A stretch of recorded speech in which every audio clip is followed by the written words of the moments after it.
Bonjour, le réseau IPRP France est heureux de vous accueillir. Nous évoquerons ici la loi du 2 août 2021 pour renforcer la prévention au travail. Le réseau IPRP France regroupe plus de 150 préventeurs répartis sur l'ensemble du territoire, chacun ayant sa ou ses spécialités. Pour ma part, je suis Serge Albisser, directeur de Maîtrise et Ouest.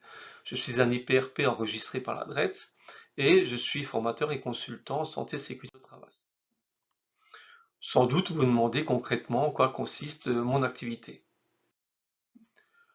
L'activité de consultant tout d'abord, il s'agit d'accompagner les entreprises pour leur permettre de répondre à leurs obligations réglementaires, faire en sorte qu'il y ait le moins d'accidents de travail et de maladies professionnelles possibles. Et pour cela, nous réalisons des documents uniques, des audits, des enquêtes d'accidents de travail, nous réalisons du conseil, mettons en place des plans d'action et les suivons, etc. L'activité de formation revient à adapter le plus possible à la réalité de terrain des stagiaires les modules de formation existants. Nous formons par exemple les élus du CSE, mais également les présidents, les trésoriers, les secrétaires du CSE, les référents en harcèlement sexuel et en lutte contre le harcèlement sexuel et les agissements sexistes, et également d'autres formations comme le levage de l'incendie, l'habilitation électrique, etc. Concernant la loi du 2 août 2021, nous évoquerons deux aspects.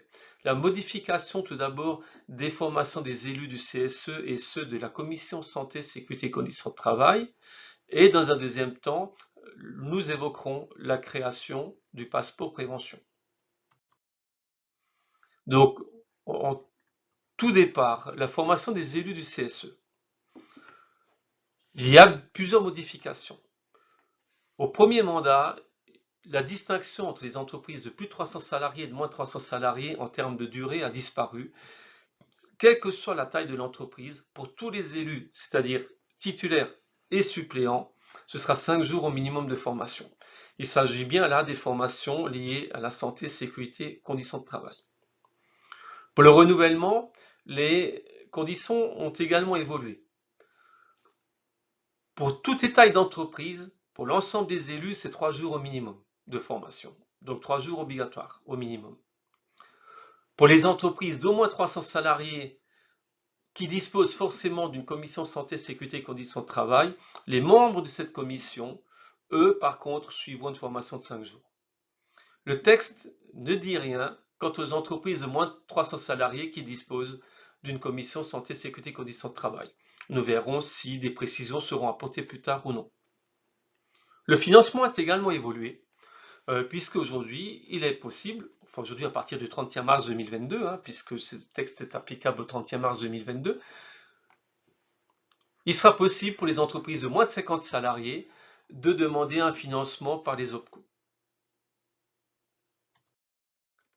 Concernant le passeport formation maintenant, donc il s'agit toujours des formations en santé et sécurité au travail.